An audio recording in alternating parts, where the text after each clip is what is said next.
For more than 60 years, there's been heated discussion about a boulevard in Montreal, the Cavendish Boulevard. Both parts of it, one in Côte Saint-Luc and the other in the Saint-Laurent borough, are separated by a rail yard, and the goal is to connect them. Talks to link them began in the mid-1960s, but the project hit rough patches and never materialized. In 2022, though, there was a breakthrough.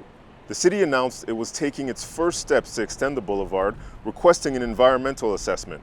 But 3 years later, there's still been no progress. And with 20,000 units set to be built on the nearby Hippodrome site, the Montreal Fire Department says it needs to improve access and security in case of emergency. The Business Alliance for Cavendish and elected officials in the area have also been calling for the extension. They want the city to go back to the plan Projet Montréal put forward in 2022 and work on extending the boulevard. I cannot believe the resistance, honest to God, and the lack of ingenuity, imagination, and really willingness of government-elected officials, federally and provincially, to not say, you know what, we got to get this done, and just act.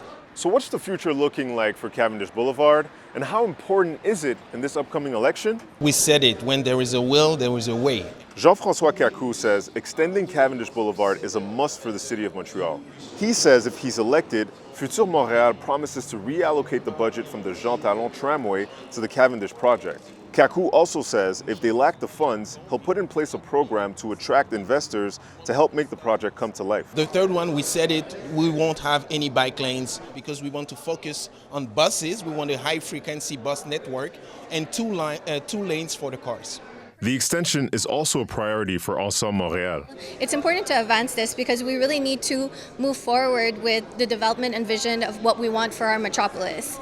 We slow everything down with this administration, whether it's housing, whether it's large infrastructure, whether it's even mobility that is important for all Montrealers. We reached out to Projet Montréal's office to find out what the party's plan is for the Cavendish Boulevard, but they did not respond to us in time for this report. The Business Alliance for Cavendish argues the city is focused on building the tramway on Jean Talon instead of the Cavendish extension. It also says the city's solution for a third access point to the Hippodrome doesn't make sense and that there is no way the current situation can continue. People will be wasting tons and tons of time caught up in traffic, and so to solve today's solutions, but to offer solutions for tomorrow means that Cavendish can and should become a reality ASAP. If the city is to go forward with the project, the estimate for the total cost would be roughly $400 million.